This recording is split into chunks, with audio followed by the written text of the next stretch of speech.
is also lasting and where you hope to see that in the future. I think it'd be really interesting if anybody has any questions as we're going through, please put them in the chat. There'll be an opportunity for Q&A at the end. So please do ask whatever you like. The situation with this particular roundtable is it's informal. So please do unmute or put your hand up if you would like to. So without further ado, I think I'll hand over to Laura to start and then to Sadia. So if you'd like to share your slides, and then I shall go on mute. But welcome everybody and thank you. Great, thank you so much for the introduction. Can I just check that that's sharing properly with everyone? Yes, we can see that, thank you. Great. Yeah, it's a real pleasure to be here this morning. My name's Laura and I'm the Chief Exec of PEAS, and I'm going to start by giving a very quick intro to PEAS, the organisation, then an overview of what we did with our GEC funding, and then spend the most part talking about how we've been able to sustain some of our GEC interventions since our project closed in 2021. So PEAS was established 15 years ago with a mission to expand access to quality secondary education. And from inception, the particular focus has always been on students who would otherwise be left behind from secondary education, including adolescent girls. And our geographical focus area is Sub-Saharan Africa. We work in Uganda, Zambia, and Ghana. And the main way in which we operate is through a network of 36 PEAS schools, which we have built and own and run, which serve marginalised populations. And every year we educate 19,000 students in our schools, half of whom are girls. And we have our school network at the core of our work, but increasingly we've been partnering with our local governments and ministries of education to share our best practices within the wider system. Just to give a bit of an overview on our Girls Education Challenge projects. So both of our Girls Education Challenge projects, the original GEC and then GEC Transition, were implemented in Uganda. And the overall objective of these projects was to transform the PEAS secondary school network from a gender-aware network of schools to a gender transformative network of schools. So within the first GEC, we focused on girls enrollment, attendance, retention and results. And then in the second GEC, which we closed last year, which was called Gearing Up for Success, that was more focused on how girls transition from lower to upper secondary and beyond. And within both of those projects, we have developed a PEAS girls education approach, which is implemented across our schools. So the GEC funding was used over sort of 10 years to develop a cohesive girls education approach. And as you'll see from this slide, it's a really multifaceted approach. And that's because the adolescent girls that we serve in marginalized communities and rural communities in Uganda face a whole range of barriers to their education. And so our response had to kind of address all of those various different barriers. And we can broadly group the interventions into improving access to schooling, staying safe in school, improving girls' learning in school, building their confidence and helping them thrive beyond school. So you'll see a whole range of interventions from kind of school feeding and safe journeys to school to child protection, support for gender responsive school leadership and teaching and pedagogy, looking at girls clubs, senior women teachers, careers guidance. It was a really kind of multifaceted approach to supporting our girls to succeed. And with this girls' education approach, our GEC evaluation showed us that those interventions were successful. So there's a lot of detail in the evaluation report, but some key headlines that stand out for me are that PEAS girls feel safer, learn faster, develop more relevant skills, and make more successful transitions than their peers in other school types.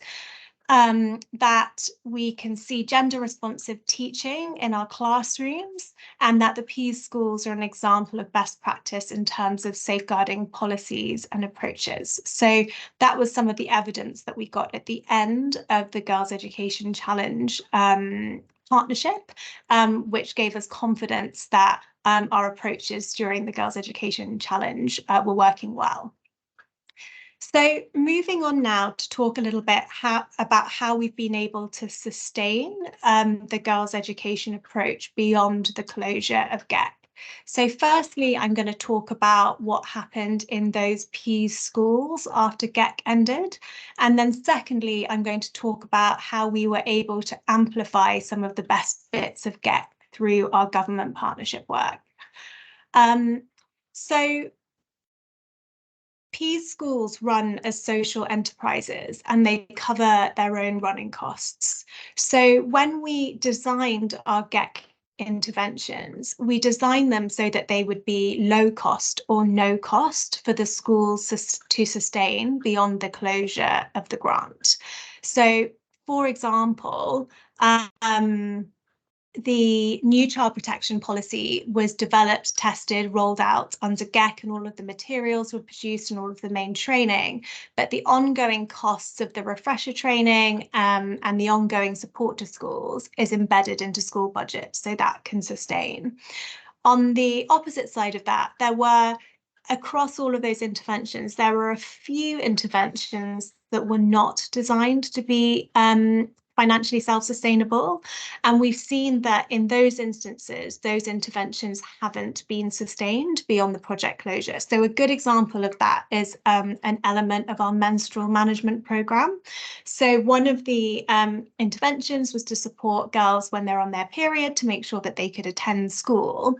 And some of the, we piloted a lot of different approaches, including having schools procure reusable sanitary materials and products for the girls. And what we saw was that after GEC closed, the schools were no longer able to prioritise that spend in their budgets. So instead, they've shifted to more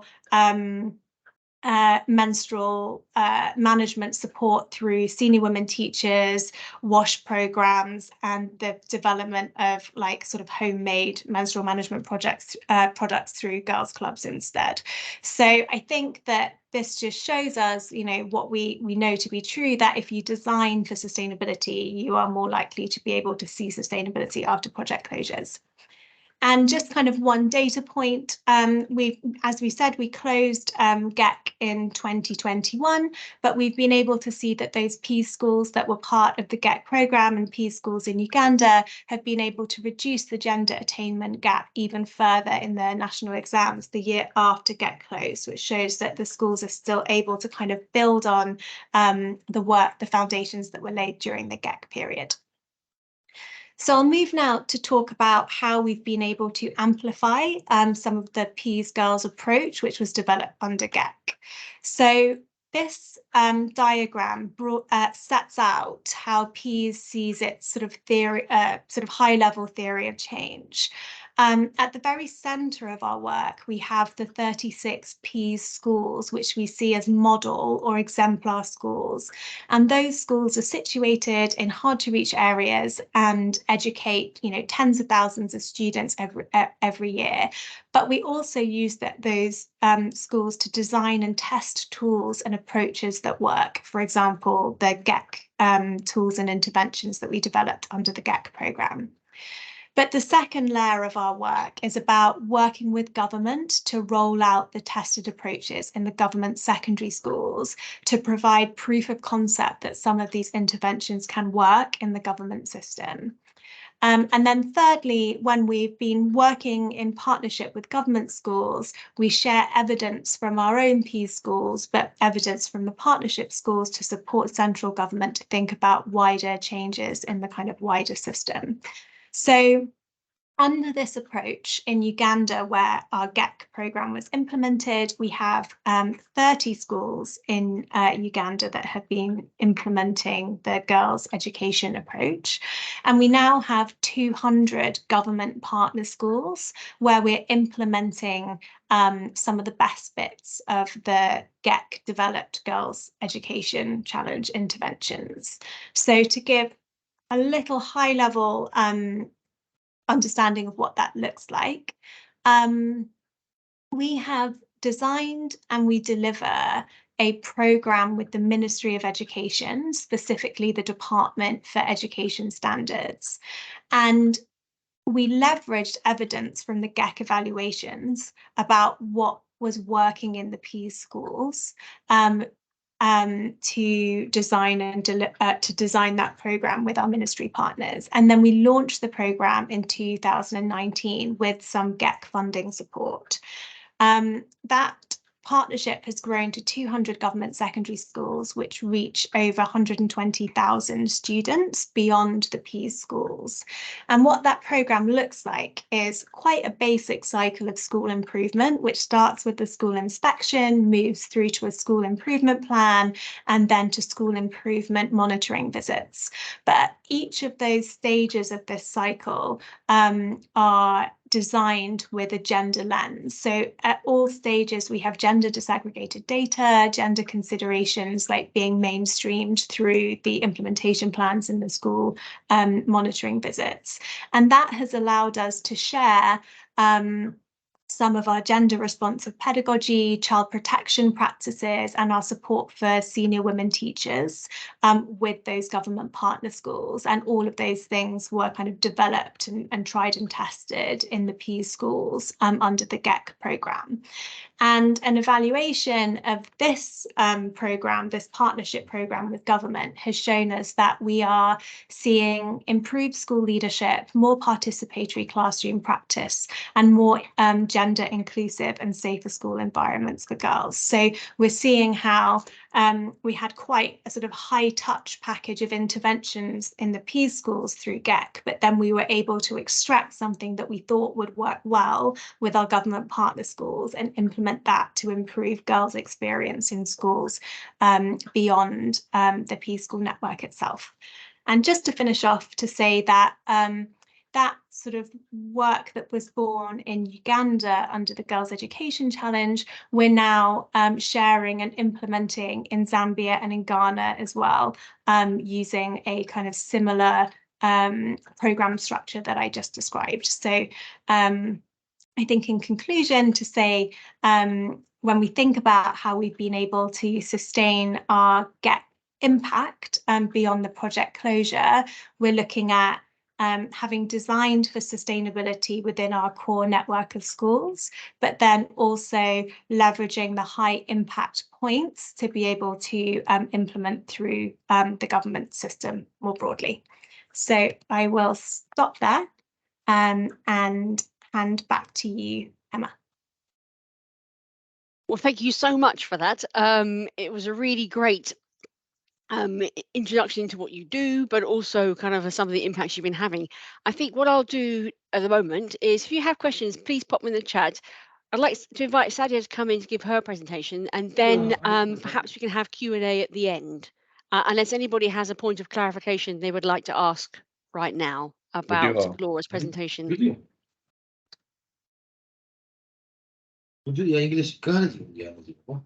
Is there somebody unmuted that wants to ask a question, or is it just an unmuting?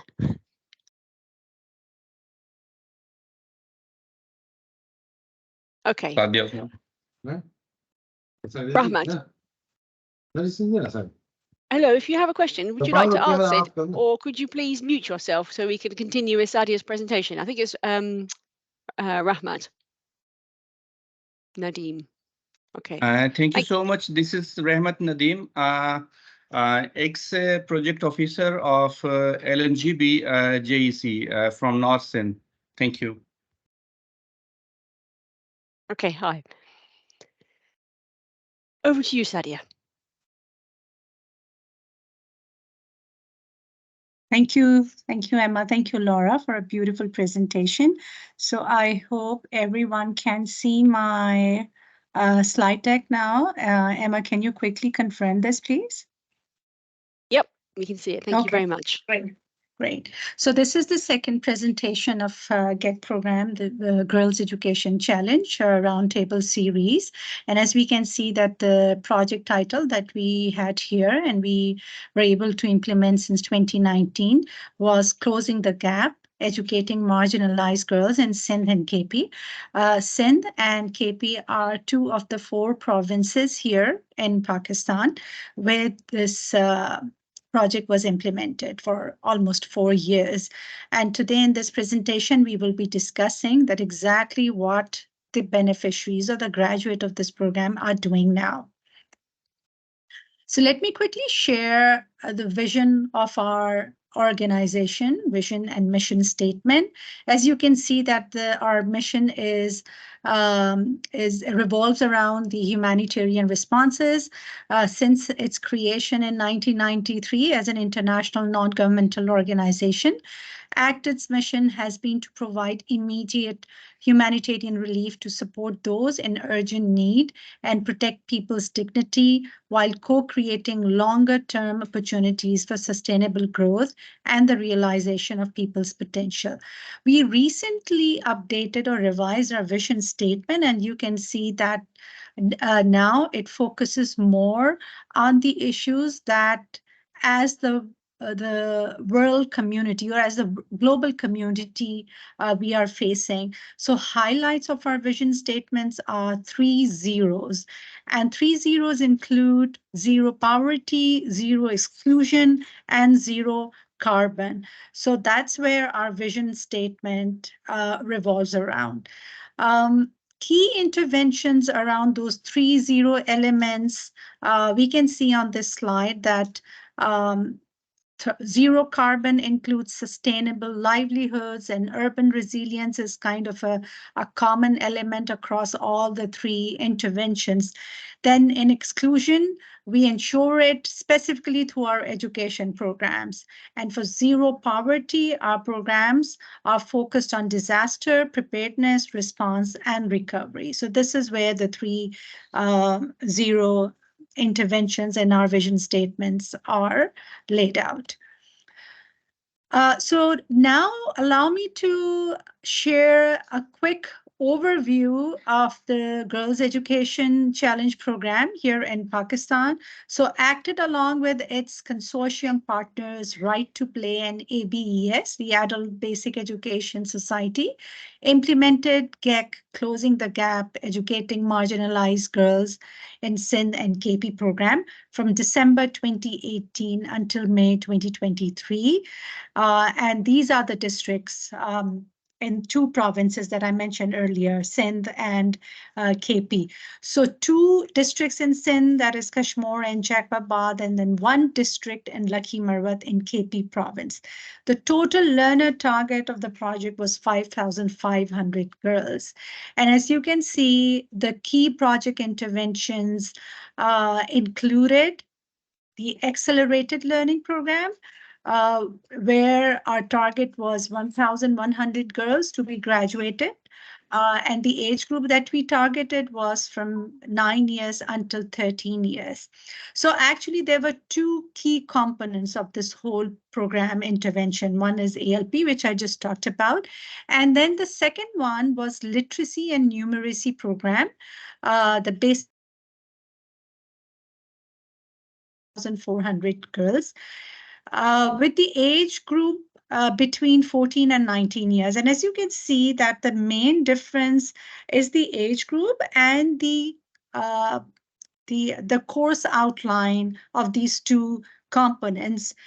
In the Accelerated Learning Program, our target was to enroll out of school children who have never been to school and who are in the age bracket that after graduating it from the GEC program, if we have to mainstream them into regular schooling system, whether public or private, we are able to do that because unfortunately in our public school systems here, we have a age limit or a eligibility of a certain age criteria in order to enroll those children.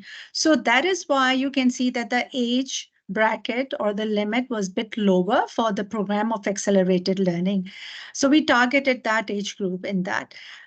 So within a period of targeted 3 or 3.5 years, we help children who have never been to school or either dropped out at early stages of their schooling. We help them finish the whole primary level, that is more than 5 years primary course within a period of 3 to 3.5 years. While in the second component, which you can see on the right side block, is the literacy and numeracy program. There we enroll the adolescent girls. So these are the girls who missed the opportunity to be enrolled in any school or learning program or in any mainstream program, or they have been dropped out and never returned to the school. And now their age bracket is such that they have lost the opportunity to be eligible to get enrolled in any mainstream education system. So that's where this age group came in, which is from 14 to 19 years. So in a period of 8 months, we provided basic literacy and numeracy that could help them improve their overall well-being, their life quality. And what we did was that we did not stop just providing this basic literacy and numeracy skills. We wanted to elevate their overall livelihood. And for that, we transitioned the graduate of this literacy and numeracy program to technical and vocational skill training program, where our target was 1,056 girls. And since we were providing skill training program, we selected the girls who were above 18. We provided them skill training, a very comprehensive and thorough skill training program on different trades, including tailoring, handicraft, beautician, a variety of skills that were available to them. And then we also connected them with different traders and employers. We also connected them with the microfinance institutes and banks so that if they needed any seed money to start their own ventures, they could do that. We also arranged through our project funds, business grants to the very selected girls based on a thorough eligibility criteria and the competition of creating action plans or business action plans. So this is how the literacy and numeracy program girls were then transitioned and their program or their sustainability was ensured. Going back to accelerated learning program, what happened to the learners or the graduates of that program, you will see in the upcoming slides. Okay. So again, what were the key components of closing the gap, Leave No Girl Behind program of GEC project? So these were the key components across all the interventions, and which we can see very confidently that these key cross-cutting themes made the whole program successful. Now it's considered one of the most successful programs, especially in these two provinces. And it's been recognized and acknowledged very well by the national government authorities as well. So number one was the child protection and safeguarding. This is something that we did not compromise on. We developed comprehensive, thorough, and detailed child protection and safeguarding policies. We amended our own internal policies in order to incorporate and embed safeguarding into our systems and existing mechanisms. SOPs were developed, guidelines were developed, and there was a very concrete referral pathway mechanism developed in consultation and with complete verification and authorization from the government departments. In every material or the intervention or activity that we design, either we as actor designed it directly or our consortium partners initiated it, we ensure that every material, every activity goes through the lens of gender equity and social inclusion, even if it took us double the time, double the effort. But again, there was zero tolerance on that, and we did not compromise. In terms of social and emotional learning, this played a very key role. One of our consortium partners, Right to Play, was leading on this intervention, and they had a comprehensive program on introducing the social and emotional learning skills to the graduate girls or the learners of the ongoing program. And that actually empowered the girls, that increased their leadership skills, their negotiation skills in the communities where they were unable to raise their voices before this program. The fourth thing that we realized, especially in the second year of intervention, that although we were using government approved accelerated learning program or non-formal education syllabus, but it lacked a lot of supplementary teaching and learning material. So we developed a series of teaching and learning resources, obviously for both the teachers and the learners, which included assessment booklets, lesson plans, training manuals, quiz booklets, science experiment handbooks, teaching kits. So a lot of material, soft material and hard material was developed, which really helped in improving the learning outcomes of every learner quite significantly. So what are the lessons learned out of this whole intervention around girls, especially from the most marginalized and the remotest area of Pakistan? So we learned that building trustful relationships with the communities and strong community mobilization is essential. Without their consent, without their say and their ownership, we would not have been able to implement or run the program successfully and have it concluded after 4 years. Because those communities, as I mentioned earlier, they're very remote. They come from very illiterate or with very low literacy background. They are very close community. They're not open to the rest of the society. So it was very important that if we penetrate or if we reach out to those communities, then we have their support. So that is why we had a whole team where we engaged that team constantly with the communities that were associated with our learners or our direct beneficiaries. The other thing that we learn, and I just talked about it on the previous slide, that there should not be any compromise on safeguarding and protection aspects, especially when children are involved, and more particularly when our interventions are around girls and girls' education. So retention and overall success of education project, we found out that was proportional to the efficacy of protection and safeguarding mechanism.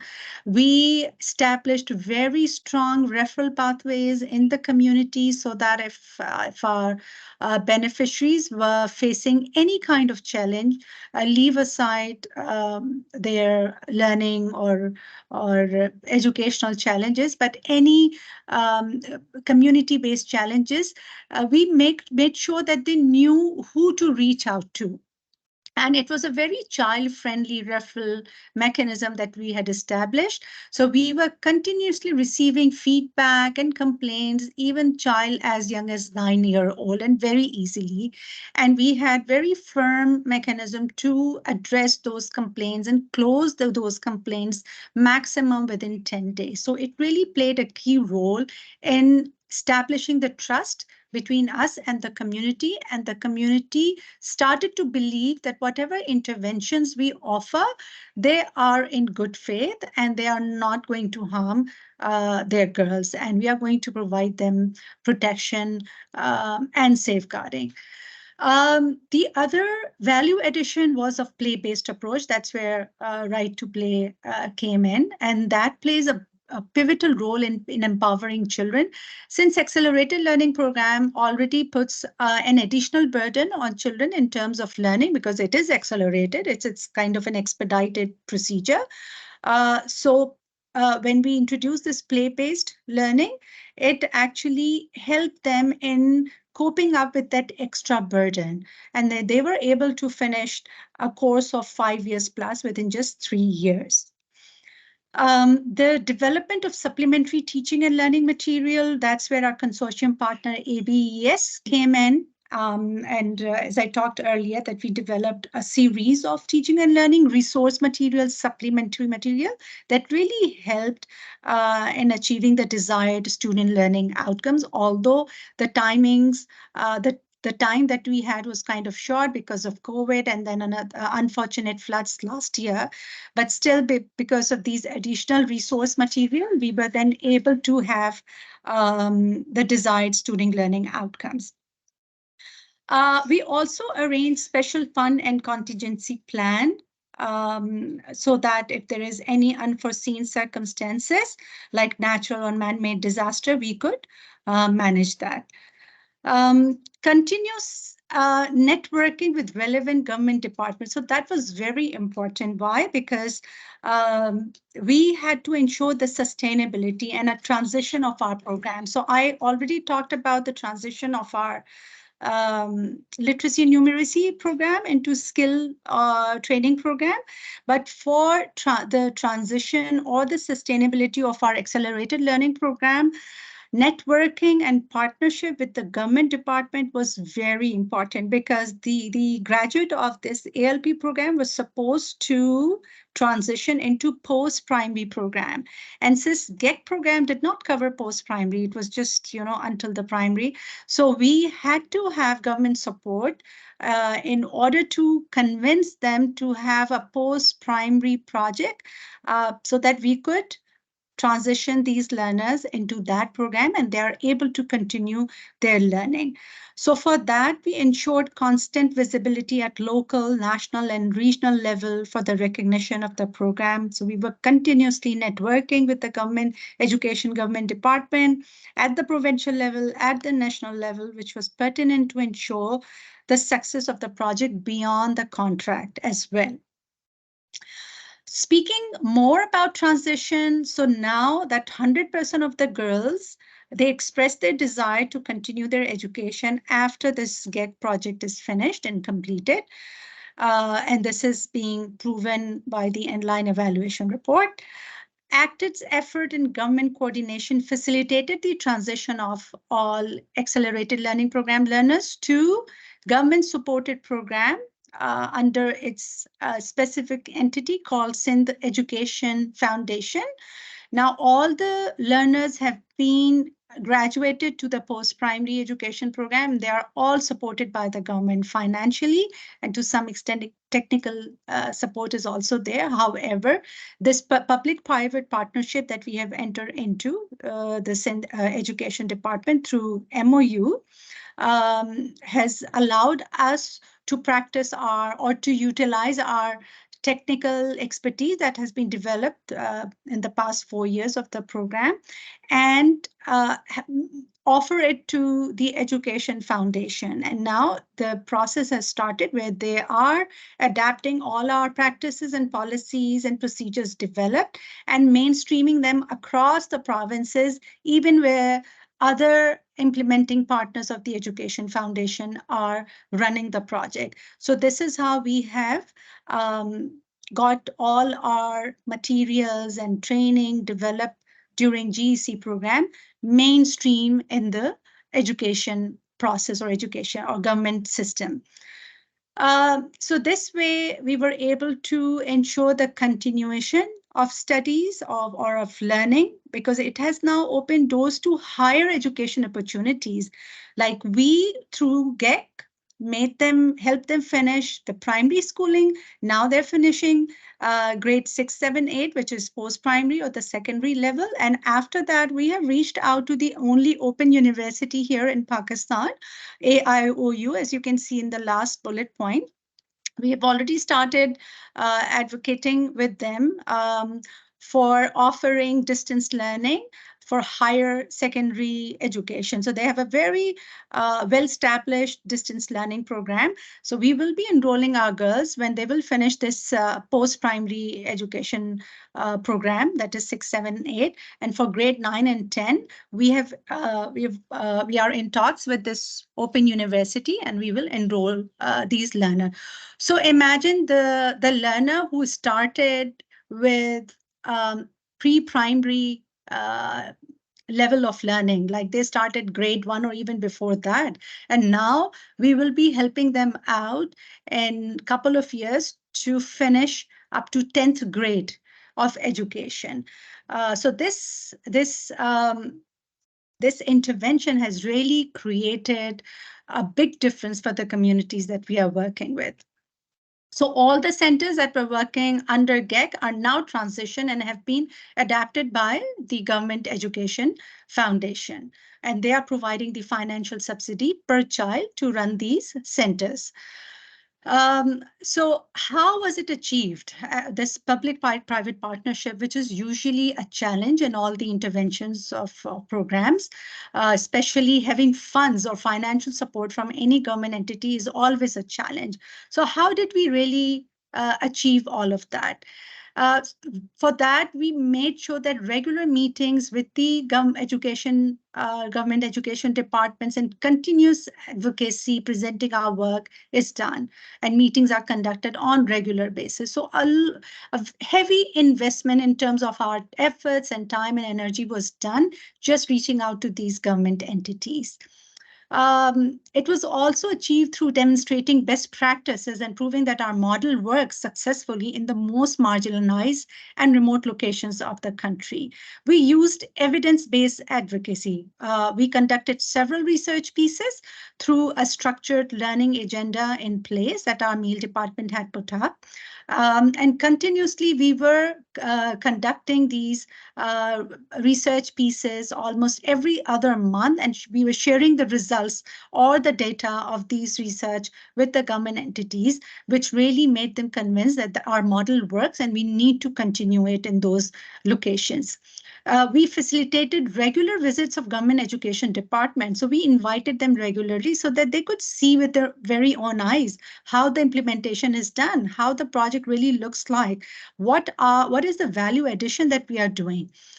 There was also continuous reporting involved to the education department. So we kept them in loop the whole time so that when we go out and request for the public-private partnership, they're already in the know. So that strategy really worked. We conducted final examination of the learners to when they were graduating after finishing the primary schooling. So that final examination was conducted under direct supervision of the government department officials. So they were able to see that how the learners were performing in the exams. And by the way, 100% of our learners passed the final examination.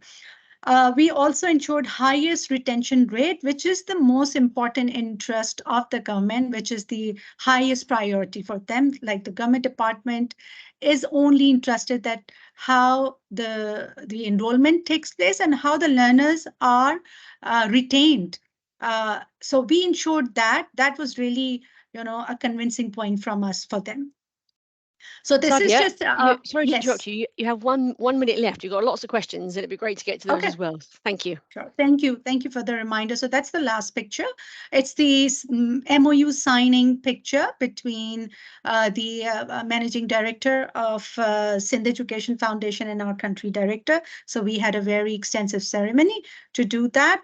So what is next? I would try to just finish it in 4 or 5 seconds. We are scaling up our education portfolio of ACTED based on our learning drawn just from this GEC project. Our success rate for winning new education project is now almost 100%, because whatever learning we have gathered from GEC, we embedded in our new proposals, and we are able to procure those proposals successfully. So we are replicating GEC program model in 4 other projects here in Pakistan these days. We are producing training material, expanding our partnership portfolio with government entities, non-governmental organizations. So this is what our plans are going forward. Thank you very much for your patience. Any question and answer, I would like to look into the chat box quickly. Thank you anyway. Thank you ever so much, Sadia, and thank you very much also, Laura. If you two would like to have a little look in the chat, what I can do is pull out a couple of questions to begin with. So thank you ever so much for really, really rich information that you've given us all about your two programs. I think one question actually from Moses from Uganda, I don't know if you want to unmute and ask your question, but there are a couple of other questions which are also around looking at the necessity of kind of the basics to address socioeconomic challenges that you meet with the participants and beneficiaries in your programs. Moses, would you like to unmute and ask your question?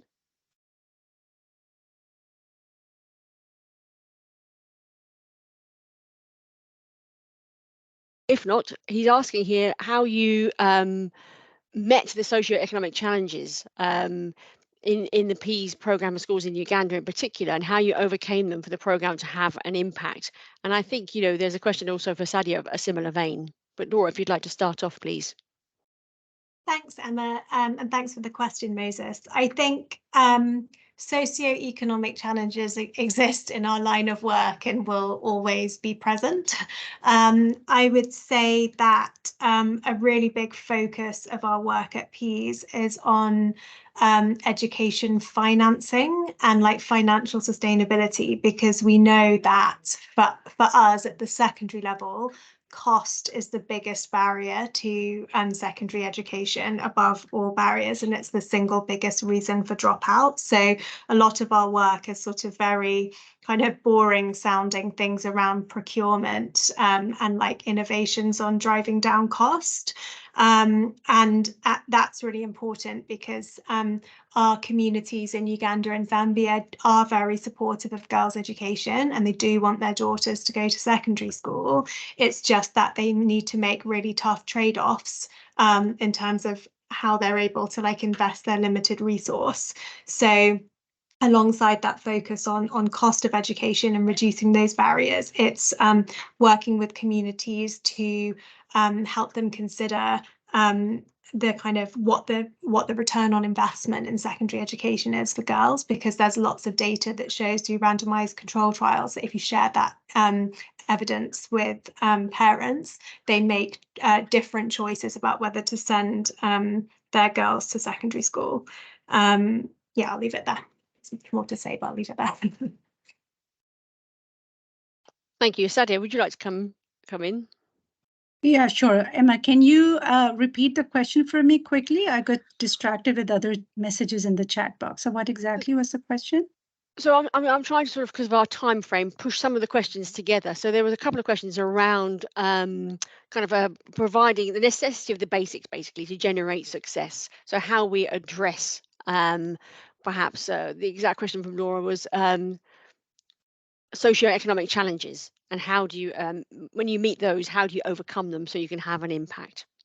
Right. Actually, so it's a very, I would say it's the most relevant question, a very good question, because when we started our intervention in these communities, their first question was that, now, yes, we understand you're talking about education to our girls, but then what is the return to this investment?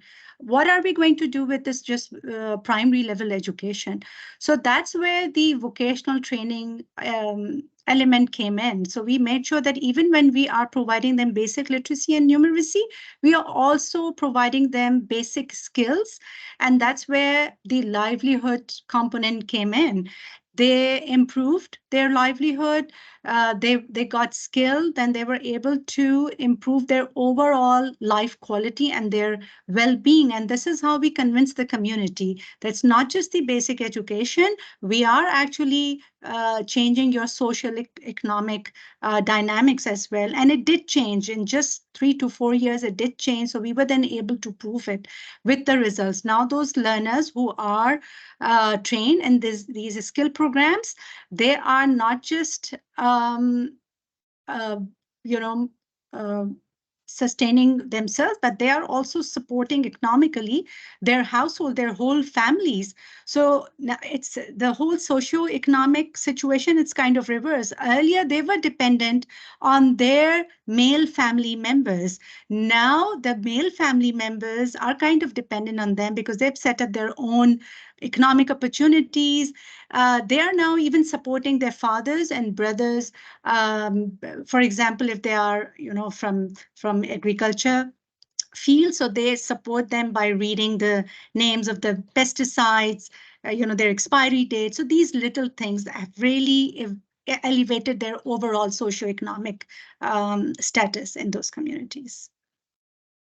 Thank you very much. Really, really interesting. I think also, these questions also go to the heart of actually getting access to begin with. And I noticed in Peas, your programs, you mentioned a lot of attacking those kind of basic necessities right from the start. Another question we have for both of you is around the collection of a lot of qualitative and data and soft outcomes. And the question is from Giancarlo, how do you ensure resources were allocated? Did you build the capacity of school teachers or use a centralized method? Giancarlo, if I haven't explained your question well enough, please do unmute. No, that's perfect. Thank you. I'm For happy both to, of you. yeah, I'm happy to quickly jump in. I think this question is about like Mel. And so it's very easy for Peas to collect data and evidence from the Peas schools because we own the schools and we run the schools. So we have various different kind of methods of extracting data from schools, which include school information management systems, which are kind of tech-based, but work in areas where there's no access to electricity. And it also includes sort of participatory methods with our students themselves. It's a little more difficult in the 200 government partner schools that we work in, but our main intervention is very data rich. It's around school inspection and school improvement. And so we've developed a school inspection tool in collaboration with the government, which looks at things like child protection, girls' inclusion, community engagement, classroom observation and practice. So every term we are able to get a kind of snapshot dashboard of everything that's inspected by the school inspectors. So our school level stakeholders don't have the capabilities to deliver those inspections in a way that gives us high quality data, but we're working to kind of build the capacity of school leaders and district inspection officers to be able to make good judgments for those school inspection tools. And that gives us the data. Sade, did you want to come in? Because I know you mentioned about sort of your evidence-based advocacy and the collection of like qualitative data. How did you manage to achieve that? So actually, we embedded the cost of these regular data collection and research and evaluation into our main budget, right at the stage of planning or developing the budget. So we utilize that. And then we involved all the beneficiaries at all the levels when we were collecting the data, not just from the learners, but also from the teachers, and then from the parent community or the larger community, and then also obviously from the education department. So and then we had a very robust learning agenda that we had developed quite in the beginning, and we had made provision of that cost. During the course of the project, there were some suggestions popped up around additional assessment and evaluation, and then we were able to arrange, cost for carrying out those assessment and evaluations.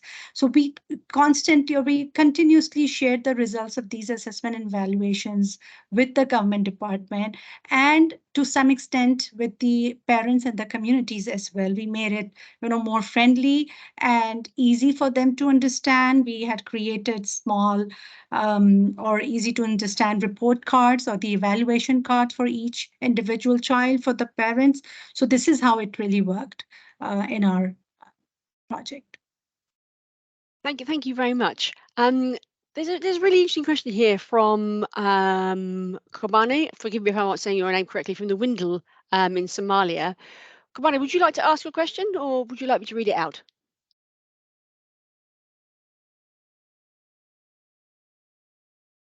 I'm going to take that silence as I'll go ahead. Thank you very much. It says, on employment pathways created, did you encounter any backlash from other gender or larger communities on this kind of support? And if any, can you briefly guide us on how you overcame such challenges? And that question was directed to Laura, but again, Sadia, if you want to come in after Laura, please do. Thanks, Emma. I'm really glad you picked that one because I wanted to speak to this.